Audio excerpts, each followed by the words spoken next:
સ્કંદ પુરાણની કથાને આગળ વધારીએ. ભાગ 17. વિદ્વાન પુરુષે હાથને એટલા ધોવા જેથી મળની દુર્ગંધ વગેરે દૂર થઈ જાય. પોતે પોતાનો તિરસ્કાર ન કરે, દુઃખમાં ન નાખે, બે હાથે માથું ન ખંજવાળે, સ્ત્રીની રક્ષા કરવી, તેના પ્રત્યે અકારણ ઈર્ષ્યા ન કરવી, ભગવાન સૂર્યને અર્ધ્ય આપ્યા વિના કોઈ કર્મ ન કરવું, પ્રાણીઓનો દ્રોહ ન કરવો, મનમાં ભગવાન શંકરનું સ્મરણ કરતા ધનનું ઉપાર્જન કરવું, અતિ કૃપણ ન થવું, બીજા સાથે દ્રોહ થાય તેવા કાર્યથી દૂર રહેવું, હાથ પગથી ચંચળ ન થવું, આંખોમાં ચપળતા ન દેખાડવી, સરળતાથી રહેવું, વાણીથી અથવા અંગચેષ્ટાઓથી પણ પોતાની ચપળતાનો પરિચય ન આપવો, અશિષ્ટ પુરુષનો સંગ ન કરવો, વ્યર્થ વિવાદ અને અકારણ વેર ન કરવું, સામ, દાન અને ભેદ આ 3 ઉપાયોથી પોતાના મનોરથ સિદ્ધ કરવા. દંડનો આશ્રય તો ત્યારે લેવો જોઈએ જ્યારે તેના સિવાય બીજો ઉપાય ન હોય. ફાટેલું આસન, તૂટેલો ખાટલો અને ફૂટેલા વાસણો ન વાપરવા. હેનરૂપ શ્રેષ્ઠ અગ્નિ અને શિવલિંગ આ બંનેની વચ્ચેથી ન નીકળવું. 2 અગ્નિ, 2 બ્રાહ્મણ, પતિ અને પત્ની, સૂર્ય અને ચંદ્રમાની પ્રતિમા થતાં ભગવાન શંકર અને નંદિકેશ્વર એમની વચ્ચેથી પસાર ન થવું. તેમ કરવાથી પાપ લાગે છે. વિદ્વાન પુરુષ એક વસ્ત્ર ધારણ કરી ન તો ભોજન કરે, ન અગ્નિમાં આહુતિ આપે, ન બ્રાહ્મણો પૂજા કરે અને ન દેવ પૂજા કરે. ખાંડવું, દળવું, ઝાડવું, કાઢવું, પાણી ગળવું, રસોઈ બનાવી, ભોજન કરવું, સૂવું, ઉઠવું, જવું, છીંકવું, કાર્યનો આરંભ કરવો, કાર્ય પૂર્ણ કરવું, મુખથી અતિ પ્રિય બોલવું, પીવું, સૂંઘવું, સ્પર્શ કરવું, સાંભળવું, બોલવાની ઈચ્છા કરવી, મૈથુન કરવું તથા શૌચ કર્મ આ 20 કાર્ય કરતા જે સદા ભગવાન શંકરનું સ્મરણ કરે છે તેને શિવભક્ત જાણવો. બાકીના બધા તો નામ માત્ર શિવભક્ત કહેવાય છે. શિવજીનું દરેક કાર્ય વખતે સ્મરણ કરનાર તથા શિવભક્ત વાસ્તવમાં શિવ સ્વરૂપ થઈને અંતે શિવને પ્રાપ્ત થાય છે. વિદ્વાન પુરુષ પરાઈ સ્ત્રી સાથે વાતચીત ન કરે. જો ક્યારેય જરૂર પડે વાતચીત કરવી પડે તો માતા, બહેન, બેટી અથવા આર્ય આ પ્રમાણે સંબોધન કરી બોલવું. હાથ મોઢું એઠા હોય ત્યારે કોઈ સાથે વાત ન કરવી અને ન કોઈ વસ્તુનો સ્પર્શ કરવો. ઉચ્છિષ્ટ દશામાં સૂર્ય, ચંદ્રમા, તારા, દેવતા અને પોતાના માથા તરફ ન જવું. બહેન, બેટી અને માની સાથે પણ એકાંતમાં બેસવું નહીં, કારણ કે ઇન્દ્રિયો દુર્જય છે. તેનાથી વિદ્વાન પુરુષો પણ મોહમાં પડી જાય છે. જો ગુરુદેવ ઘરે આવી જાય તો તેમના માટે પોતે ઉઠી આસન આપવું અને ચરણોમાં મસ્તક મૂકીને પ્રણામ કરવા. ઉત્તર અને પશ્ચિમ તરફ માથું રાખી ન સૂવું. માથું પૂર્વ કે દક્ષિણમાં રાખીને સૂવું જોઈએ. રજસ્વલા સ્ત્રીના દર્શન અને સ્પર્શ ન કરો. તેની સાથે વાતચીત પણ ન કરવી. પાણીની અંદર મળ, મૂત્ર અને મૈથુન ન કરવું. ભગવાન શિવના ભક્તે પોતાના વૈભવ અનુસાર દેવતા, મનુષ્ય, ઋષિ તથા પિતરોને તેમનો ભાગ સમર્પિત કરીને બાકીના અન્નનું ભોજન કરવું. પવિત્ર થઈ આચમન કરીને પૂર્વ કે ઉત્તર તરફ મુખ રાખીને બંને હાથને ઘૂંટણોની અંદર રાખીને મૌન રહીને ભોજન કરવું. તે સમયે ભોજનમાં જ મન રાખવું અને અન્નના દોષની ચર્ચા ન કરવી. જો તે અન્ન ઉચ્છિષ્ટ આથી દોષથી દૂષિત હોય તો તે દોષને ઉજાગર કરવામાં કોઈ વાંધો નથી. આવા દોષ સિવાયના બીજા દોષની ચર્ચા ન કરવી જોઈએ. નગ્ન થઈને ન તો સ્નાન કરવું, ન સૂવું અને ન ચાલવું. જો ગુરુ દ્વારા કોઈ અનુચિત કાર્ય થઈ જાય તો તેને બીજી જગ્યાએ ન કહેવું. તેઓ ક્રોધમાં હોય તો તેમને મનાવવા. બીજાના મુખેથી પણ ગુરુ નિંદા ન સાંભળવી. સેંકડો કામ છોડીને પણ સત્સંગ કરો. દરરોજ સત્સંગ કરનાર પોતાનું અંતઃકરણ એવી રીતે શુદ્ધ કરી લે છે જેમ દરરોજ ઝાડુ કાઢવું અથવા સફાઈ કરવાથી ઘર અને દર્પણ સ્વચ્છ થાય છે. સાયંકાળ અને પ્રાતઃકાળ અતિથિની પૂજા કરી ભોજન કરવું જોઈએ. બંને સંધ્યા સમયે સૂવું, વાંચવું અને ભોજન કરવું નિષિદ્ધ છે. સંધ્યાકાળે ભોજન કરનાર મનુષ્યને શરાબ પીધો હોય તેવો દોષ લાગે છે. સ્નાન કરીને પોતાના વાળને ઝાટકવા, રસ્તામાં છીંકીને કે થૂક્યા પછી પોતાના જમણા કાનનો સ્પર્શ કરવો તથા મનમાં જ આ અપરાધ માટે બધા પ્રાણીઓની ક્ષમા માંગવી. ગળી નાખેલું વસ્ત્ર ન પહેરવું. કપડાને અવળું કરીને ન પહેરવું. મેલું વસ્ત્ર ત્યાજ્ય છે તથા જેની કોર કે કિનારી ન હોય તેવું વસ્ત્ર પણ ધારણ કરવા યોગ્ય નથી. હાથ મોઢું ધોઈ અને બંને પગ ધોઈને આસન પર બેસવું. બંને હાથ ઘૂંટણોની વચ્ચે રાખી 3 વાર આચમન કરવું. બંને વાર મોઢું લૂછવું. પછી પાણીથી મોઢું, આંખો, કાન તથા નાક, મસ્તકનો સ્પર્શ કરવો. છીંક અને થૂક આવે ત્યારે દાંતોમાં અન્ન ચોટેલું હોય ત્યારે અને પતિતો સાથે વાતચીત કરી આચમન અવશ્ય કરવું. વિદ્વાનો સાથે 3 વેદોનો સ્વાધ્યાય કરવો જોઈએ તથા ધર્મથી ધનનું ઉપાર્જન કરી આત્મકલ્યાણ માટે યત્નપૂર્વક ભગવાનનું યજન કરવું જોઈએ. બુદ્ધિમાન પુરુષ માટે ઉચિત છે કે તે નીચે શ્રેણીના લોકો માટે પણ કદી અનાદર ભાવે તુંનો પ્રયોગ ન કરો. ગુરુજનો માટે તુંનો પ્રયોગ તેમના વધ કર્યા બરાબર છે. સત્ય બોલવું, મિત્ર ભાવે રહેવું, વાત એવી કરવી જે બીજાને સાંત્વના આપનારી હોય. પરલોકમાં જે હિતકર હોય તે જ કાર્યમાં દ્રઢ બુદ્ધિવાળા પુરુષે પોતાનું મન પરોવવું જોઈએ. સ્વચ્છ ઇન્દ્રિયોવાળા પુરુષે તીર્થ, સ્નાન, ઉપવાસ, વ્રત, સત્પાત્રને આપેલું દાન, હોમ, જપ, યજ્ઞ, શિવ પૂજા તથા દેવતાઓની વિશેષ પૂજા દ્વારા સદા પોતાના અંતઃકરણનું શોધન કરવું જોઈએ. હે રાજન, જે કાર્યને કરતા આત્માને ઘૃણા ન થાય તથા જે મહાત્મા પુરુષોને માટે ગોપનીય ન હોય તે કાર્ય અનાસક્ત ભાવથી અવશ્ય કરવું જોઈએ. આ મેં સંક્ષિપ્ત રૂપે સદાચારનું વર્ણન કર્યું છે. વધારે વાતો તમારે સ્મૃતિઓ અને પુરાણોમાંથી સાંભળવી જોઈએ. આ પ્રમાણે ભગવાન શિવની પ્રીતિના માટે ધર્મનું આચરણ કરવા વાળા સદગૃહસ્થને આ લોકમાં ધર્મ, અર્થ અને કામની પ્રાપ્તિ થશે અને પરલોકમાં તેનું પરમ કલ્યાણ થશે. નારદજી કહે છે કે હે અર્જુન, જ્યારે મહાકાલજી આ પ્રમાણે જુદા જુદા ધર્મોનો ઉપદેશ કરી રહ્યા હતા તે સમયે આકાશમાં બહુ મોટો અવાજ થયો. તે સમયે મહાકાલ ભગવાન શિવના ધામમાં ચાલ્યા ગયા. તે કુરુનંદન આ પ્રમાણે મહાલિંગનો આવિર્ભાવ થયો. મહાકાળનો આ કૂપ અને સરોવર પણ પરમ પવિત્ર અને સિદ્ધ દ્વીપ છે. હે કુંતીનંદન, જે મનુષ્ય આ લિંગની આરાધના કરે છે તેને મહાકાલ પોતાના હૃદય લગાડી ભગવાન શિવની સેવામાં પ્રસ્તુત કરે છે. હે અર્જુન, આ પ્રમાણે મહીસાગર સંગમ તીર્થમાં આ 7 લિંગ પ્રગટ થયા. જે શ્રેષ્ઠ માનવા આ પ્રસંગને વાંચે, સાંભળે તે પણ ધન્ય બની જાય છે. ત્યાર પછી આવે છે નારદજી દ્વારા ભગવાન વાસુદેવની સ્થાપના, ઐતરેયનું પોતાની માતાને સંસાર દુઃખનું વર્ણન, ભગવાનનું પ્રત્યક્ષ પ્રગટ થઈને ઐતરેયને વરદાન આપવું તથા વાસુદેવના ધ્યાનથી ઐતરેયની મુક્તિ. નારદજી કહે છે કે હે અર્જુન, ત્યાર પછી અહીં સાગર સંગમમાં જ્યારે મેં આ સ્થાનની સ્થાપના કરી લીધી ત્યારે કાલાંતરમાં મનમાં વિચાર કર્યો કે આ તીર્થ ભગવાન વાસુદેવ વિના શોભતું નથી. જેમ સૂર્ય વિના સંસાર શોભતો નથી, ભગવાન વિષ્ણુ શોભાની પણ શોભા છે. જે તીર્થમાં, જે ઘરમાં, જે હૃદયમાં તથા જે શાસ્ત્રમાં મારા સ્વામી ભગવાન વિષ્ણુ નથી તે બધું અસત છે. તેથી વરદાયક ભગવાન પુરુષોત્તમને પ્રસન્ન કરી સંપૂર્ણ વિશ્વ પર અનુગ્રહ કરવાની કામનાથી આ તીર્થમાં તેમને સાક્ષાત કલા સહિત લઈ આવીશ. એવો વિચાર કરીને હું ત્યાં રોકાઈ ગયો અને જ્ઞાનયોગ દ્વારા યોગીશ્વર શ્રીહરિને સંતુષ્ટ કરવા માટે 100 વર્ષ સુધી આરાધના કરતો રહ્યો. સંપૂર્ણ ઇન્દ્રિયોને પોતાને વશ કરીને વાસુદેવમય થઈને સર્વ પ્રાણીઓ પર કૃપા રાખતો રહીને અષ્ટાક્ષર મંત્ર જપ કરતો રહ્યો. આ પ્રમાણે મારી આરાધનાથી ગરુડ પર બેઠેલા ભગવાન શ્રીહરિએ કરોડો ગણોની સાથે અહીં આવી મને દર્શન આપ્યા. ત્યારે મેં શ્રીહરિને વિધિપૂર્વક અર્ધ્ય આપીને પ્રણામ કરી 2 હાથ જોડીને કહ્યું કે હે પ્રભુ, પૂર્વકાળમાં શ્વેતદ્વીપ નામક ધામમાં મેં તમારા અજન્મા સનાતન નર નારાયણાત્મક સ્વરૂપના દર્શન કર્યા છે. હે જનાર્દન, તે જ રૂપની એક કલા અહીં સ્થાપિત કરવાની કૃપા કરો. હે ભગવાન, જો તમે પ્રસન્ન છો તો મારી આ પ્રાર્થનાનો સ્વીકાર કરો. મારી આ પ્રમાણે પ્રાર્થના કરવાથી ભગવાન ગરુડધ્વજે કહ્યું કે હે બ્રહ્મપુત્ર નારદ, તમારા હૃદયમાં જે આકાંક્ષાનો ઉદય થયો છે તે પૂર્ણ થાય. મારે આ તીર્થમાં સદા રહેવું છે. આ પ્રમાણે કહીને પ્રતિમામાં પોતાની કલા સ્થાપિત કરીને ભગવાન વિષ્ણુ જ્યારે ચાલ્યા ગયા ત્યારે મેં સંપૂર્ણ વિશ્વ પર અનુગ્રહ કરવાની ઈચ્છાથી તેમના શ્રી અર્ચ વિગ્રહની સ્થાપના કરી. તે સાક્ષાત શ્વેતદ્વીપ નિવાસી શ્રીહરિ અહીં બિરાજમાન છે.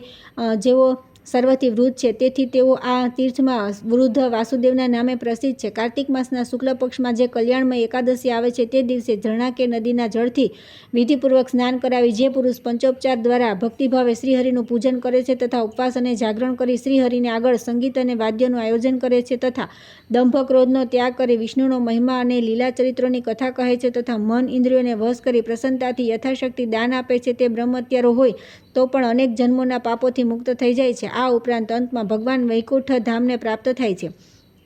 શ્રદ્ધાપૂર્વક, પ્રસન્નતાપૂર્વક, ઉત્સાહ સાથે, આંતરિક અભિલાષાથી અહંકાર છોડીને ભગવાનને સ્નાન કરાવી તેમને ધૂપ, દીપ, ચંદન ચઢાવીને પુષ્પ અને નૈવેદ્ય અર્પણ કરીને અર્ધ્યદાન આપીને પ્રત્યેક પ્રહરમાં અત્યંત ભક્તિભાવથી ભગવાનની આરતી ઉતારી ચામર ઢોળવાનો આનંદ લઈ ભેરી વગાડતા, પુરાણ કથા સાંભળવી અને ભક્તિપૂર્વક નૃત્ય કરતા, ઊંઘથી દૂર રહીને ભૂખ તરસ તથા રસ સ્વાદની ઈચ્છા રાખ્યા વગર ભગવત ચરણવિંદની સુગંધ લેતા ભગવત પ્રિય રાત્રિ સંગીતનું આયોજન કરવું તથા ભગવત તીર્થમાં જઈને પ્રાણાયામ કરીને બ્રહ્મચર્યના પાલનપૂર્વક સ્તોત્ર પાઠ સાથે ભગવાનના ચરણોદકને ગ્રહણ કરી સત્ય ભાષણપૂર્વક સત્સંગનો લાભ ઉઠાવી તથા કથા ઉપદેશ સહિત આ 25 વિશેષતાઓ સાથે જે મનુષ્ય એકાદશીની રાત્રે ભગવાનની પાસે જાગરણ કરે છે તે ફરી આ સંસારમાં જન્મ લેતો નથી. પૂર્વકાળની વાત છે.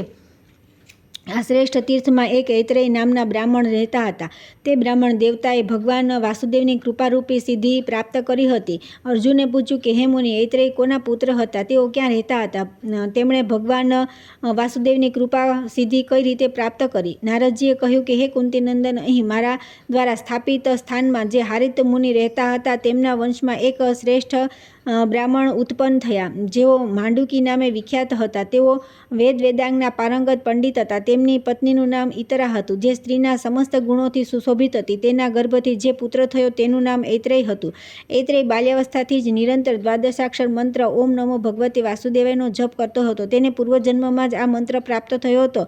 તે ન કોઈની વાત સાંભળતો કે ન પોતે કંઈ બોલતો. તેથી બધાને લાગ્યું કે આ બાળક બોબડો છે. પિતાએ અનેક ઉપાયોથી તેને સમજાવ્યો, બોધ કરાવ્યો, પરંતુ તેણે લૌકિક વ્યવહારમાં રસ ન લીધો. આવું જોઈને પિતાએ પણ માની લીધું કે આ તદ્દન જળ છે. ત્યારે તેમણે પિંગા નામવાળી બીજી સ્ત્રી સાથે લગ્ન કર્યા અને તેનાથી 4 પુત્ર થયા, જે વેદાંગના વિદ્વાન હતા. ઐત્રેય પણ દરરોજ 3 સમય ભગવાન વાસુદેવના મંદિરમાં જઈ તે ઉત્તમ મંત્રના જપ કરવા લાગ્યો. તેણે બીજું કંઈ કરતા ન હતા. એકવાર તેની માતા ઈત્રાએ પોતાની શોકના પુત્રોની યોગ્યતા જોઈ દુઃખી થઈ પોતાના પુત્રને કહ્યું કે અરે, તો તું મને દુઃખી કરવા માટે જ પેદા થયો છે. મારા જીવનને ધિક્કાર છે. સંસારમાં તે સ્ત્રીનો જન્મ ખરેખર વ્યર્થ છે જે પતિ દ્વારા તિરસ્કૃત થાય અને જેનો પુત્ર મૂર્ખ હોય. બેટા, મારું ભાગ્ય બહુ ખરાબ છે જેથી મહીસાગર સંગમમાં ડૂબી મરીશ. મારું મરી જવું જ સારું છે. જીવિત રહેવામાં મને શો લાભ?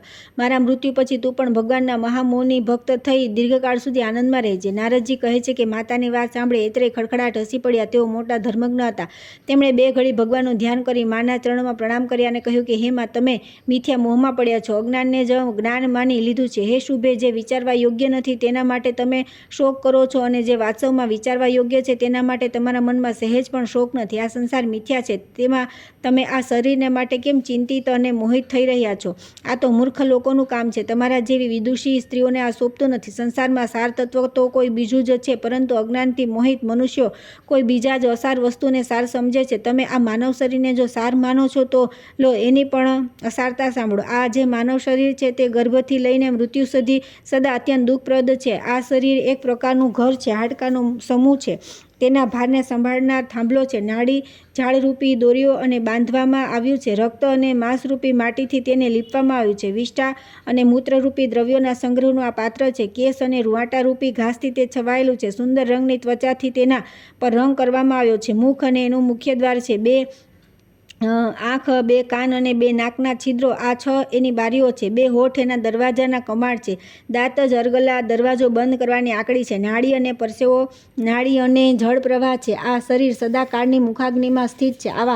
આ શરીરરૂપી ઘરમાં જીવ નામનો ગૃહસ્થ રહે છે. આ ઘરમાં ત્રિગુણમયી પ્રવૃત્તિ જ તેની પત્ની છે તથા ક્રોધ, અહંકાર, કામ, ઈર્ષ્યા અને લોભ વગેરે આ ગૃહસ્થના સંતાન છે. અરે, કેટલા દુઃખની વાત છે કે જીવ આ દેહ ગેહની મોહમાયામાં મૂઢ થઈને તે પ્રમાણે વર્તાવ કરે છે. તેનો વિષયમાં જેવો મોહ થાય છે તે બધું કહું છું તે સાંભળો. જેમ પર્વત પરથી ઝરણાઓ વહે છે તે જ પ્રમાણે શરીરથી પણ કફ અને મૂત્ર વગેરે વહ્યા કરે છે. તે દેહના માટે જીવ મોહિત થાય છે. વિષ્ઠા અને મૂત્રથી ભરેલા ચામડાના પાત્રની જેમ આ શરીર પૂરેપૂરું અપવિત્ર વસ્તુઓનો ભંડાર છે અને તેનો એક અંશ પણ પવિત્ર નથી. આપણા શરીરમાંથી નીકળેલા મળમૂત્રનો જે પ્રવાહ છે તેનો સ્પર્શ થઈ જાય તો માટી અને જળથી હાથ શુદ્ધ કરવામાં આવે છે. છતાં તે જ અપવિત્ર વસ્તુઓના ભંડારરૂપે આ દેહથી કેમ વૈરાગ થતો નથી એ સમજાતું નથી.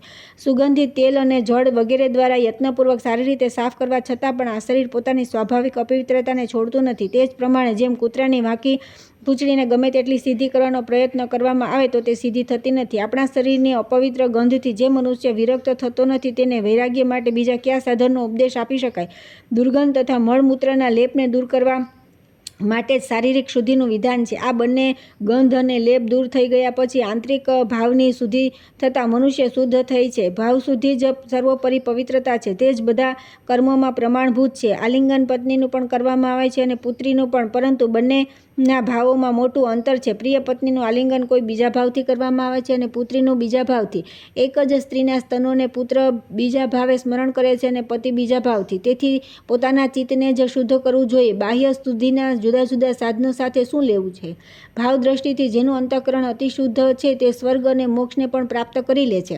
જ્ઞાનરૂપી નિર્મળ જળ તથા વૈરાગ્યરૂપી માટીથી જ પુરુષના અવિદ્યા તથા રાગમય મળ મૂત્રના લેપ અને દુર્ગંધને ધોઈ શકાય છે. આ પ્રમાણે આ શરીરને સ્વભાવતઃ અશુદ્ધ માનવામાં આવ્યું છે. જેમ કેળાના વૃક્ષમાં માત્ર વલ્કલ જ સાર છે તે પ્રમાણે આ દેહમાં માત્ર ત્વચા જ સાર છે. વાસ્તવમાં તો આ શરીર સ્વસ્થા નિસાર છે. જે લોકો પોતાના શરીરને આ પ્રમાણે દોષયુક્ત જાણી ઉદાસીન થઈ જાય છે તે જ આ સંસાર બંધનથી છૂટી શકે છે. પરંતુ જે દ્રઢતાપૂર્વક આ શરીરને પકડીને બેઠા છે, આ શરીરનો મોહ છોડતા નથી, તે સંસારમાં જ પડ્યા રહે છે. આ પ્રમાણે આ માનવ જન્મ લોકોના અજ્ઞાન દોષથી તથા અનેક કર્મવશાત દુઃખરૂપ અને મહાન કષ્ટદાયી હોવાનું કહેવામાં આવ્યું છે. જેમ કોઈ મોટા પર્વત નીચે દબાયેલું કોઈ પ્રાણી અત્યંત દુઃખ સહે છે તે જ પ્રમાણે ગર્ભની કોથળીમાં બંધાયેલ મનુષ્ય મહાન કષ્ટથી ત્યાં પડી રહે છે. જેમ સમુદ્રમાં પડી ગયેલો કોઈ મનુષ્ય અત્યંત વ્યાકુળ થઈને મહાન દુઃખથી ઘેરાઈ જાય છે તે જ પ્રમાણે ગર્ભના જળથી લદબદ અંગોવાળું શિશુ અત્યંત વ્યાકુળ રહે છે. જેમ કોઈ ને લોઢાના ઘડામાં મૂકીને અગ્નિમાં પકવવામાં આવે છે તે જ પ્રમાણે ગર્ભરૂપી ઘડામાં નાખેલો જીવ જઠરાનળની ગરમીથી પાકતો રહે છે. જો અગ્નિ જેવી ધગધગતી સોયલો કોઈને સતત ભોંકવામાં આવે તો તેને જેટલી પીડા થઈ શકે છે તેનાથી 8 ગણી પીડા ગર્ભમાં ભોગવવી પડે છે. આ પ્રમાણે સ્થાવર જંગમ બધા પ્રાણીઓને પોતપોતાના ગર્ભમાં મહાન દુઃખ પ્રાપ્ત થાય છે. ગર્ભમાં સ્થિત હોવાથી બધાને પોતાના પૂર્વજન્મનું સ્મરણ થઈ આવે છે. તે સમયે જીવ આ પ્રમાણે વિચારે છે કે અહો, હું મરીને ફરી ઉત્પન્ન થયો અને ઉત્પન્ન થઈને ફરી મૃત્યુને પ્રાપ્ત થયો. જન્મ લઈ લઈને મેં હજારો યોનિઓના દર્શન કર્યા. અત્યારે જન્મ લેતા જ મારા પૂર્વ સંસ્કાર જાગૃત થઈ ગયા છે.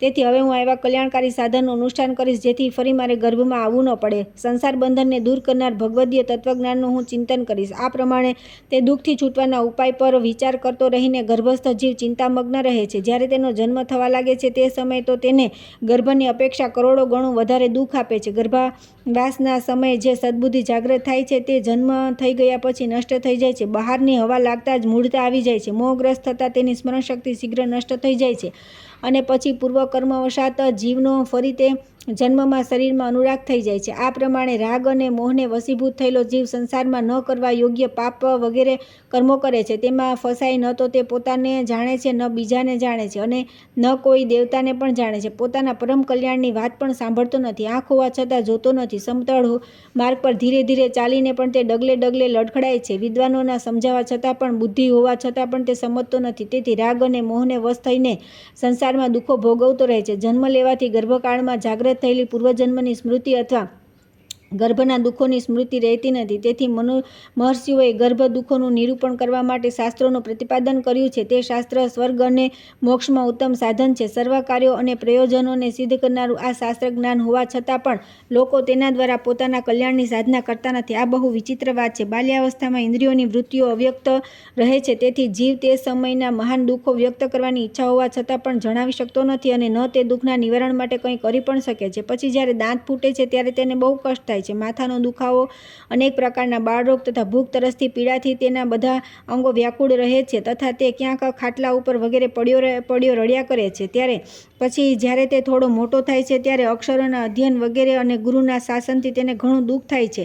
યુવાવસ્થામાં રાગથી ઉન્મત્ત પુરુષની સંપૂર્ણ ઇન્દ્રિયો વૃત્તિઓ કામ અને રાગથી પીડાઈ સદા મદોન્મત્ત રહે છે. તેથી તેને સુખ ક્યાંથી મળી શકે?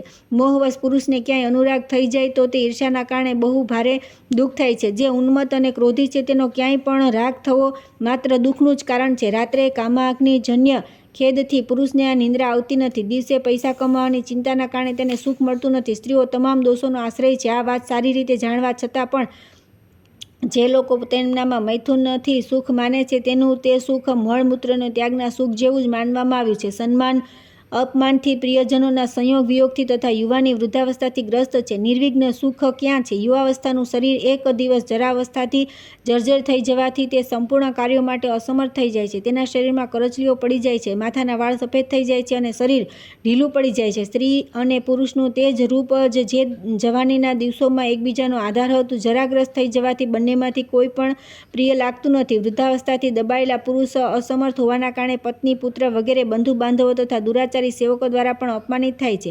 વૃદ્ધાવસ્થામાં રોગાતુર પુરુષ ધર્મ, અર્થ, કામ અને મોક્ષનું સાધન કરવામાં અસમર્થ થઈ જાય છે. તેથી યુવાવસ્થામાં ધર્માચરણ કરવું જોઈએ. વાત, પિત્ત અને કફની વિષમતા જ વ્યાધિ કહેવાય છે. આ શરીરને વાત વગેરેનું ઘર કહ્યું છે. તેથી આપણું શરીર આ વ્યાધિમય છે એવું જાણવું જોઈએ. આ શરીરમાં અનેક પ્રકારના રોગો દ્વારા ઘણા દુઃખો પ્રવેશી જાય છે. તેની ખબર સ્વયં આપણને પણ હોતી નથી, પછી બીજાને તો હોય જ ક્યાંથી? આ શરીરમાં 101 વ્યાધિઓ સ્થિત છે. તેમાંથી એક વ્યાધિ તો કાળીની સાથે રહે છે અને બાકીની આગંતુક જાણો. જે આગંતુક કહી છે તે તો દવા કરાવવાથી તથા જપ, હોમ અને દાનથી શાંત થઈ જાય છે, પરંતુ મૃત્યુરૂપી વ્યાધિ કદી શાંત થતી નથી. અનેક પ્રકારની વ્યાધિઓ, સર્પ વગેરે પ્રાણી, વિષ અને અભિચાર, આ બધા દેહધારીઓના મૃત્યુના દ્વાર કહ્યા છે. જો જીવનો કાળ આવી પહોંચ્યો છે તો સર્પ અને રોગ વગેરેથી પીડિત થતાં તે ધન્વંતરી પણ જીવિત રાખી શકતો નથી. કાળથી પીડિત મનુષ્યને ઔષધિ, તપસ્યા, દાન, મિત્ર તથા બંધુ બાંધવ કોઈ પણ બચાવી શકતા નથી. રસાયણ, તપસ્યા, જપ, યોગ, સિદ્ધ, મહાત્મા તથા પંડિત આ બધા મળીને પણ મૃત્યુને ટાળી શકતા નથી. સમસ્ત પ્રાણીઓને માટે મૃત્યુ સમાન કોઈ દુઃખ નથી, મૃત્યુ સમાન કોઈ ભય નથી તથા મૃત્યુ સમાન કોઈ ત્રાસ નથી. સતી, પત્ની, ઉત્તમ પુત્ર, શ્રેષ્ઠ મિત્ર, રાજ્ય, ઐશ્વર્ય અને સુખ આ બધા સ્નેહ પાસમાં બંધાયેલા છે. મૃત્યુ આ બધાનો નાશ કરી નાખે છે. હે માં, શું તમે જોતા નથી કે હજારો મનુષ્યોમાંથી 5 પણ ભાગ્ય જ એવા હશે જે પૂરા 100 વર્ષ જીવતા હશે? કોઈ 80 વર્ષ, કોઈ 70 વર્ષની અવસ્થામાં મૃત્યુ પામે છે. પ્રાય 60 વર્ષનું જ મનુષ્યની આયુ પરમ આયુ ગણાય છે, પરંતુ તે બધા માટે નિશ્ચિત નથી. જે શરીર ધારીને પોતાના પૂર્વ કર્માનુસાર આટલું આશ્ચર્ય આયુષ્ય પ્રાપ્ત થાય છે, તેનો અડધો ભાગ તો મૃત્યુરૂપી રાત્રિ હરી લે છે. બાલ્યાવસ્થા, અજ્ઞાનાવસ્થા તથા વૃદ્ધાવસ્થા દ્વારા 20 વર્ષ બીજા વ્યતીત થઈ જાય છે, જે ધર્મ, અર્થ અને કામ કોઈના પણ ઉપયોગમાં આવતા નથી. શેષ આયુનો અડધો ભાગ મનુષ્ય પર આવનારા વિવિધ ભયો તથા અનેક પ્રકારના રોગ તથા શોક વગેરે હરી લે છે. બધાથી જે શેષ રહી જાય છે તે જ મનુષ્યનું જીવન છે. આ જીવનની સમાપ્તિ થઈ ગયા પછી મનુષ્ય અત્યંત ભયંકર મૃત્યુને પ્રાપ્ત થાય છે. મૃત્યુ પછી તે કરોડો યોનિઓમાં જન્મ લે છે. કર્મોની ગણના અનુસાર દેહ ભેદથી જે જીવનો એક શરીરથી વિયોગ થાય છે તેનું મૃત્યુ નામ આપવામાં આવ્યું છે. વાસ્તવમાં તેનાથી જીવનનો વિનાશ થતો નથી. મૃત્યુ સમયે મહાન મોહને પ્રાપ્ત થયેલા જીવનું મર્મસ્થાન જ્યારે વિદીર્ણ થવા લાગે છે ત્યારે તે દશામાં તેને બહુ જ ભારે કષ્ટ ભોગવવું પડે છે. તેની આ સંસારમાં ક્યાંય ઉપમા નથી. જેમ સાપ દેડકાને ગળી જાય છે તે પ્રમાણે જ્યારે મૃત્યુ મનુષ્યને ગળવા લાગે છે તે સમયે હા પિતા, હા માતા, હા કાંતા વગેરેને પોકારતો રહી અત્યંત દુઃખી થઈને રડે છે. ભાઈ બંધુઓનો સાથ છૂટી રહ્યો છે. પ્રેમીજનો તેને ચારે બાજુ ઘેરીને ઊભા છે. તે સુકાતા મુખે ગરમ ગરમ લાંબા શ્વાસ લે છે. ખાટલાની ચારે બાજુ વારંવાર પડખા બદલે છે. પીડાથી વ્યથિત થઈને હાથ પછાડે છે. ખાટલા પરથી નીચે અને નીચેથી ખાટલા પર તથા ફરી નીચે આવવા ચાહે છે. તેના વસ્ત્ર છૂટી ગયા છે. લાજ ચાલી ગઈ છે. વિષ્ટાને મૂત્રમાં પડેલો છે. ગળું, હોઠ અને તાળવું સુકાઈ જવાના કારણે વારંવાર પાણી માગે છે. પોતાના ધન વૈભવની એટલા માટે ચિંતા કરે છે કે મારા મરી ગયા પછી એ કોના હાથમાં જશે. ફરી કાળપાસથી ખેંચાવાથી તેના ગળામાંથી વિચિત્ર અવાજ નીકળે છે અને છેવટે તેનું મૃત્યુ થઈ જાય છે. જેમ પાણીમાં તરતા તણખલા પર ચાલતું જતું તેના છેડા પર જઈને બીજું તણખલું પકડી લે ત્યારે પહેલાના તણખલાને છોડી દે, તે જ પ્રમાણે જીવ એક શરીરમાંથી બીજા શરીરમાં ક્રમશઃ પ્રવેશ કરે છે. ભાવિ શરીરમાં અંશતઃ પ્રવેશ કરી પૂર્વ શરીરને છોડી દે છે. વિવેકી પુરુષના માટે કોઈની પાસે કંઈ માગવું પણ બહુ દુઃખદાયી હોય છે. મૃત્યુનું દુઃખ તો ક્ષણવારમાં સમાપ્ત થઈ જાય છે, પરંતુ યાચના જન્ય દુઃખનો કદી અંત થતો નથી. મેં તો અત્યારે એવો અનુભવ કર્યો છે કે જીવતો રહીને યાચના કરનાર કરતાં મરેલો મનુષ્ય શ્રેષ્ઠ છે, કેમ કે હવે તેને બીજા કોઈની આગળ હાથ ધરવો નહીં પડે. તૃષ્ણા લઘુતાનું કારણ છે. આદિમાં દુઃખ છે, મધ્યમાં દુઃખ છે તથા અંતમાં પણ દારૂણ દુઃખ પ્રાપ્ત થાય છે. દુઃખોની આ પરંપરા સમસ્ત પ્રાણીઓને સ્વાભાવિક રીતે જ પ્રાપ્ત થાય છે. ભૂખને બધા રોગોથી મહાન રોગ માનવામાં આવ્યો છે. તે અન્નરૂપી ઔષધિનો લેપ કરવાથી થોડા સમય માટે શાંત થઈ જાય છે. સુધારૂપી વ્યાધિની તીવ્ર વેદના સંપૂર્ણ બળને નષ્ટ કરનારી છે. જેમ બીજા રોગોથી લોકો મરે છે તે જ પ્રમાણે સુધાથી વ્યથિત થતા મનુષ્ય મરી જાય છે. જો એમ કહીએ કે ધન ધાન્યથી સંપન્ન રાજા સુખી હશે તો એ પણ બરાબર નથી. રાજાને માત્ર એ અભિમાન હોય છે કે મારા ઘરમાં એટલો વૈભવ છે. વાસ્તવમાં તો તેનો સંપૂર્ણ વૈભવ ભારરૂપ છે. સમસ્ત આલેપન દ્રવ્યો મળપાત્ર છે. સંપૂર્ણ સંગીત રાગ પ્રલાપ માત્ર છે તથા નૃત્ય વગેરે પણ પાગલો જેવી ચેષ્ટા જ છે. વિચાર દ્રષ્ટિએ જોવાથી આ રાજ્ય ભોગો દ્વારા રાજાઓને સુખ ક્યાં મળે છે? કારણ કે તે લોકો તો એકબીજાને જીતવા માટે હંમેશા ચિંતિત રહે છે. મોટાભાગે રાજ્યલક્ષ્મીના મદથી ઉન્મત્ત હોવાના કારણે નહુસ વગેરે મહારાજ સ્વર્ગનું સામ્રાજ્ય પ્રાપ્ત કરીને તેમનું ત્યાંથી પતન થયું. રાજ્યલક્ષ્મી અથવા ધન ઐશ્વર્યથી કોને સુખ મળે છે? મનુષ્ય સ્વર્ગલોકમાં જે પુણ્યફળ ભોગવે છે તે પોતાની મૂડી ગુમાવીને જ ભોગવે છે, કેમ કે ત્યાં તેઓ એકબીજા નવા કર્મ કરી શકતા નથી. સ્વર્ગમાં અત્યંત ભયંકર આ જ દોષ છે. જેમ વૃક્ષનું મૂળ કાપી નાખવાથી તે વિવશ થઈને જમીન પર પડી જાય છે, તે જ પ્રમાણે પુણ્યરૂપી મૂળનો ક્ષય થઈ જવાથી સ્વર્ગવાસી જીવ ફરી પૃથ્વી પર આવી જાય છે. આ પ્રમાણે વિચારપૂર્વક જોવામાં આવે તો સ્વર્ગમાં દેવતાઓને પણ કોઈ સુખ નથી. નરકમાં ગયેલા પાપી જીવોનું દુઃખ તો સર્વવિદિત છે, તેમનું વર્ણન શું કરવું? સ્થાવર યોનિમાં પડેલા જીવોને પણ ઘણા દુઃખ ભોગવવા પડે છે. દાવાનળમાં બળવું, હિમપાતથી ગળવું, ગરમી અને હવાથી સુકાવું, કુહાડીથી કપાવું, તેમની છાલ ઉતારી લેવી, પ્રચંડ આંધીના વેગથી પાંદડા, ડાળીઓ અને ફળોનું પડી જવું તથા હાથી અને અન્ય જંગલી પ્રાણીઓ દ્વારા કચડી નાખવા વગેરે તેમના મહાન દુઃખ છે. સાપ અને વીંછીઓને ભૂખ તરસનું કષ્ટ સહેવું પડે છે. તેમને ક્રોધનું પણ દારૂણ દુઃખ સહન કરવું પડે છે. સંસારમાં મોટા ભાગે સાપ વીંછીને મારી નાખવામાં આવે છે. તેમને જળમાં ફસાવીને બંધ રાખવામાં આવે છે. એમ આ પ્રમાણે તે યોનિના જીવોને વારંવાર કષ્ટ ઉઠાવવું પડે છે. કીડા વગેરે અકસ્માત જન્મ લે છે અને તે જ રીતે તેમનું મૃત્યુ થાય છે. તેથી તેમનું દુઃખ પણ ઓછું નથી. હરણા અને પક્ષીઓ ભૂખ તરસના ભારે દુઃખથી પણ તે સદા ભયભીત રહે છે. પશુઓના જે દુઃખ છે તે પણ સાંભળો. ભૂખ તરસ તથા ઠંડી ગરમી વગેરેનું કષ્ટ સહન કરવું, મરાઈ જવું, બંધનમાં નાખવાનું અને લાકડી વગેરેથી તેમને મારવા, નાકમાં છેદ કરવો, ચાબુક અને અંકુશને માર પડવો વગેરે એટલા મહાન દુઃખ છે કે આ ઉપરાંત ભાર વહન કરવો પણ બહુ મોટું દુઃખ થાય છે. કામ કરતા શીખવાડતા પણ તેમની મારપીટ કરવામાં આવે છે. પછી યુદ્ધ વગેરેની પીડા પણ સહન કરવી પડે છે. પોતાના ટોળામાંથી તેમનો વિયોગ થઈ જાય છે અને તેમને જંગલમાંથી બીજા સ્થાને લાવવામાં આવે છે. આ બધા કષ્ટ તો છે જ.